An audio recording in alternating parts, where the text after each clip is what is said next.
All right. Here's my all-time favorite cell phone ever. This is coming from the likes of Democrat activist Erica Marsh. Take a look at this tweet. Today's Supreme Court decision is a direct attack on Black people. No Black person will be able to succeed in a merit-based system, which is exactly why affirmative action-based programs were needed. Today's decision is a travesty. Now, obviously, this white liberal is getting savaged for this tweet, rightly so. Right? Here's just a sample of some. But first, gang, I gotta tell you, I was utterly shocked when I was recently shown just how easy it is to access the deed to my house, and not just access it, but change it. I mean, if you don't know, the deed to your home is the only document that proves you own it. But the problem is that the deeds to all our homes are now online, and criminals are free to find our deeds, forge our signatures, refile as the new owner of our homes, take out tons of loans using our home's equity, and then stick us with the debt. And by the way, if you think homeowners insurance is going to bail you out, you got another thing coming. But that's where our good friends over at Home Title Lock come in. Gang, they're absolutely amazing. Home Title Lock gives you the peace of mind that the deed to your home is absolutely and completely protected. Click on that link below right now and use promo code Turley Talks. And all you have to do is enter your address for your no obligation home title scan to see if you've already been a victim of deed theft. I mean, that's $100 value, absolutely and totally free if you use my promo code Turley Talks. Gang, don't wait for the worst to happen only to regret that you didn't do something about it when you could have. Click on that link below right now and secure your home today. The Hodge Twins. This is the most racist shit ever. That's right. Black people will never succeed in a society based on merit.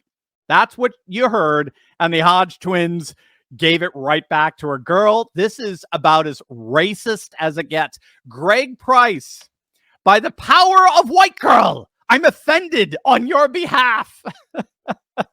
Bobby Starbuck, you think you're a white savior, but you're just a freaking white supremacist, Erica. Dang. But my favorite is from Kim Klacik, who ran for House of Representatives in Baltimore. Awesome. Erica with a KKK in her spelling.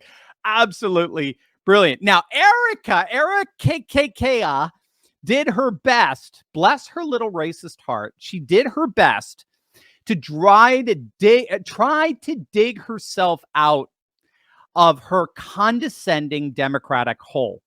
This is what she tweeted out as a follow-up. Allow me to clarify this tweet, which is being manipulated. It's being manipulated for propaganda and misinformation by Ultra MAGA.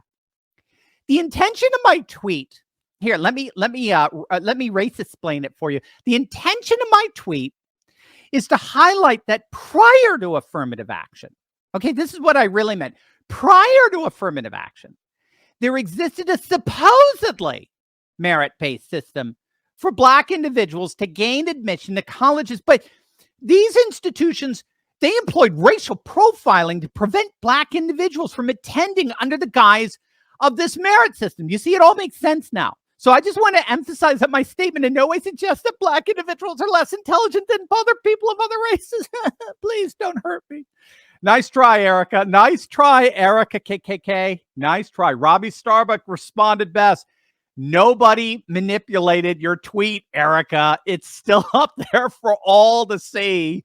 You said no Black person will be able to succeed in a merit-based system. Dude, that's white supremacist talk, Erica. It sure seems like the Democratic Party has not strayed very far from their racist roots. That's right. When are we going to tear down the real racist system out there, the real racist institution out there, which is, of course, the Democratic Party? Cancel that. The irony in all of this is not only is Erica demonstrating for all to see her pathetically condescending racist assumptions. That's what woke leftist liberalism is degenerated into, right? It's an ideology that's shattered into cultural Marxist tribalist sentiments that end up in condescending racism. Not only is she demonstrating that, but as it turns out, her original tweet could not possibly be more wrong. And we got the data on it. We've got studies on this from decades of studies. She's peddling patent nonsense. The Stanford economist Thomas Sowell, who I know many of you know, he's a hero to so many of us. Thomas Sowell should be a hero to all of us, but if you don't know him, he's documented how two different Black populations within the United States, within the same supposed systemic racist system, he's documented how two different Black populations consistently exemplify fundamentally different outcomes for decades. What Sowell has done, and he's not alone, Walter Williams has done the same, he and a number of others, he's published economic, educational, and family data on West Indies Blacks. So we're talking immigrants from Barbados, Jamaica, and the like. And what he finds is, or he compares data on West Indies Blacks with more general Black Americans. And so you take both these populations, right? They're both Black. People like Erica would not be able to tell them apart. So you got two racially identical groups, West Indies Blacks and more general American Blacks, both living under the exact same supposed racist system. And yet all the data shows radically discrepant outcomes. So while they're both equally subjected to whatever level of racism exists, Thomas Sowell's studies found that particularly second generation West Indian Blacks living in the same cities as Black Americans in general, they were nearly 60%, 58% to be precise, 58%, they had 58% more in income on average. Columbia sociologist Van Tran, he's done work on this as well. He argues that you find neighborhoods of Black Americans right next to neighborhoods of West Indian Blacks. So they're both equally separated from white neighborhoods and the like. Erica couldn't tell the difference. Both deal with the same police, right? Both deal with the same social conditions. They're both subjected to the same schools, same school system, same employment opportunities, you name it. But the outcomes could not possibly be more discrepant. Residents from West Indian neighborhoods have a rate of high school graduation, college enrollment, professional occupations that are significantly higher than the general American Black population. And the crime in their neighborhoods is significantly lower. So there's no obvious systemic racism at work here in determining their outcomes. So what's the difference? What accounts for these radically discrepant outcomes if it's not Democrat Erica's systemic racism? Well, again, as scholars such as Thomas Sowell and Walter Williams have extensively documented, Black families that are intact don't experience any of these social or economic pathologies. The poverty rate among Blacks in general is 37%. But if they're married and working, it's only 8%. And it's been that way for decades. And the poverty rate among Blacks who have both mother and father working is only 5%. It's actually lower than the white poverty rate. So married Blacks are not experiencing these social and economic pathologies.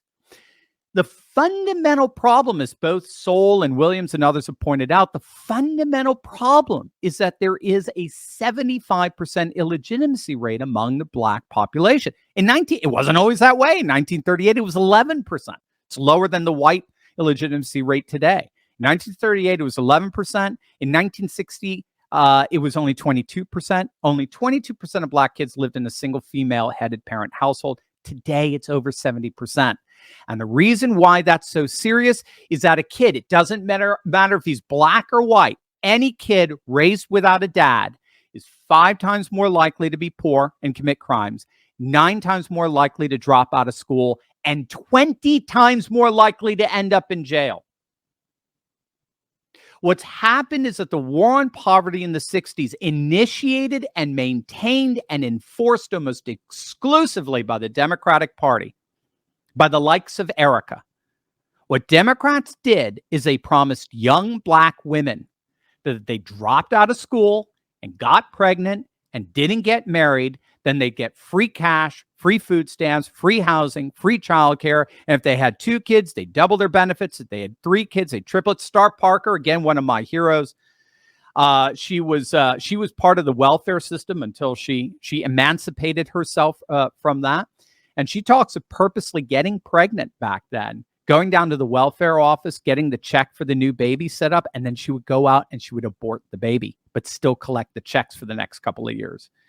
And so as a result of this insane system, illegitimacy rates across the board, by the way, it's not just Blacks, but it's hit Blacks in particularly hard. But the illegitimacy rate among Blacks has skyrocketed 300%. It's gone from 25% in 1965 to 75% today. And again, this isn't liberal or conservative. The Brookings Institute, which is liberal, and the Heritage Foundation, which is conservative, both agree on this. The collapse of the family is the single worst systemic problem facing our nation today in terms of its deleterious effects on children and their socialization. Walter Williams said it best.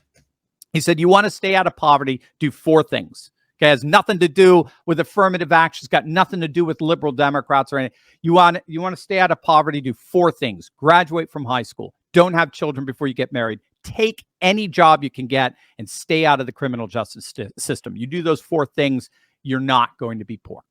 You don't have to worry. Poverty has been eliminated if you just do those 4 things. We don't need condescending, racist sentiments from white savior wannabes like Erica to tell anyone what's needed to overcome social and educational hardships. We know what needs to be done.